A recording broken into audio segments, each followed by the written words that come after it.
Hello everyone, सब ठीक है। Welcome to our new topic that is tournament and importance of tournament. ठीक है, आज का हमारा टॉपिक है कि टूर्नामेंट क्या होते हैं और उसकी इम्पोर्टेंस क्या होती है, यानी कि हम टूर्नामेंट को ऑर्गेनाइज क्यों करवाते हैं।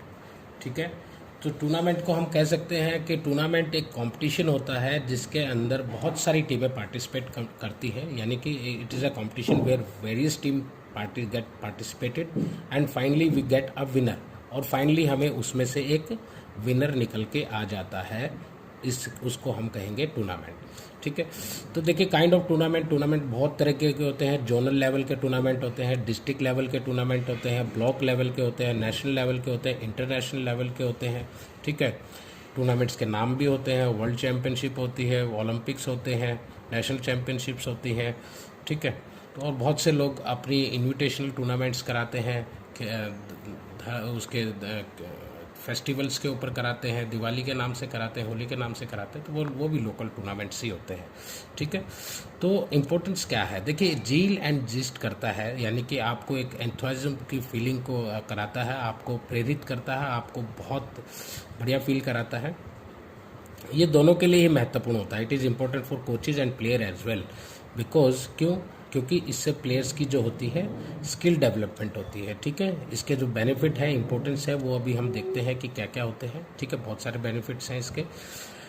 डेवलपमेंट ऑफ स्किल सबसे पहला हम देखते हैं। देखिए स्किल कैसे डेवलप होती है, क्या किस तरह की स्किल्स डेवलप होती है। एक तो टेक्निकल स्किल्स डेवलप होती है। जब भी आप किसी भी टूर्नामेंट के अंदर पार्टिसिपेट करते हैं तो आप एक दूसरे के साथ खेलने का मौका मिलता है। अलग अलग खिलाड़ियों के पास अलग अलग स्किल्स होती है, अलग अलग उनका तरीका होता है, मेथड होता है एक ही काम को करने का। और प्लस जब आप एक दूसरे के साथ खेलते हैं तो एक दूसरे को सिखाते भी हैं। ठीक है, वहाँ पे ट्रेनिंग भी होती है, आप उन लोगों की भी ट्रेनिंग देखते हैं, अपनी ट्रेनिंग भी देखते हैं, उनका एनालिसिस भी करते हैं। So this is how our growth and development take place in a player. Tactical skill technical skills होती है जो एक स्पेसिफाइड प्रोसीजर होता है किसी भी काम को करने का। ठीक है, आपने देखा होगा बहुत सारी टेक्निक्स यूज होती है, एथलेटिक के अंदर होती हैं, ट्रिपल जंप के अंदर होती हैं। तो टेक्टिशियल स्किल्स वो होती हैं जो खिलाड़ी अपने आप कई बार डेवलप करते हैं, ज़रूरत के हिसाब से कई बार हम देखते हैं। देखिए बहुत सारे टेक्टिशियल प्लेयर अभी इंक्लूड हो गए हैं। जैसे अगर क्रिकेट के अंदर मैं एग्जांपल दूं, जैसे धोनी ने नया ही शॉट बना दिया, helicopter shot. That is not a perfect technique when it was introduced in the beginning, but suddenly it's become a big factor. ठीक है, विनिंग और लूजिंग के अंदर। तो ये इस तरह की स्किल्स को हम टेक्टिशियल स्किल्स बोलते हैं।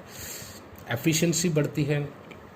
किसी भी खिलाड़ी की एफिशिएंसी कैसे बढ़ती है, जब उसका खेलने का तरीका अच्छा हो जाता है, या उसका एंडोरेंस बढ़ जाता है, या फिर उसका गेम के प्रति जो होता है एक लगाव बढ़ जाता है, तो ऑटोमेटिकली उसका क्या होता है, उसकी एफिशिएंसी खिलाड़ी की बढ़ जाती है, यानी कि उसकी क्षमता बढ़ जाती है।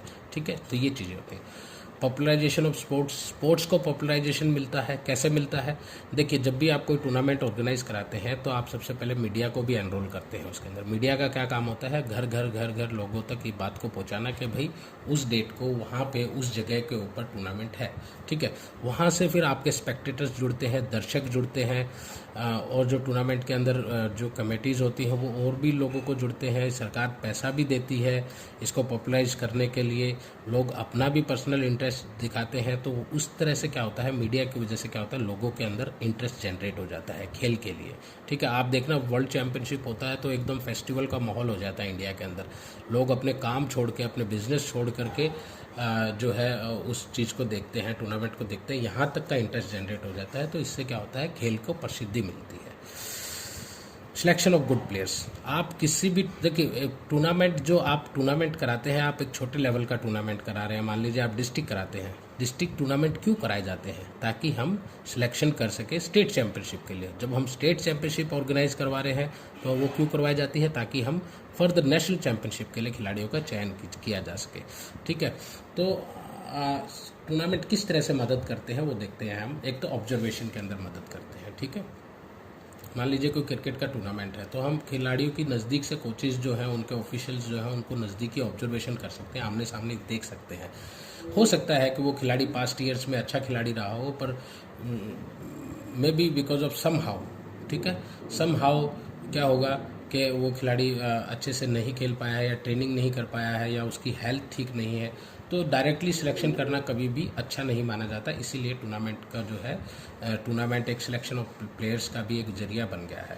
ठीक है, उनका हम रिकॉर्ड चेक कर सकते हैं, डिटेल्ड एनालिसिस कर सकते हैं, किस तरह का बॉलर, किस तरह का क्रिकेटर है, किस तरह की पिचेस के ऊपर अच्छा ये बैट्समैन खेलता है, फास्ट पिचेस पे अच्छा खेलता है, स्लो पिचेस पे अच्छा खेलता है, किस तरह के बॉलर्स को अच्छा खेलता है, टीम के किस तरह की टीम के साथ मैच है तो इस प्लेयर को रखना चाहिए, या किस तरह की टीम के साथ मैच है तो इस प्लेयर को रखना चाहिए, वो भी हम डिटेल्ड एनालिसिस सारा का सारा कर सकते हैं टूर्नामेंट के दौरान। ठीक है, उसका हेल्थ का भी एनालिसिस कर सकते हैं, उसके गेम का भी एनालिसिस कर सकते हैं। तो these are the techniques, observation, record check, detailed analysis, these are the things which are going to help in the selection, fair selection of any good player.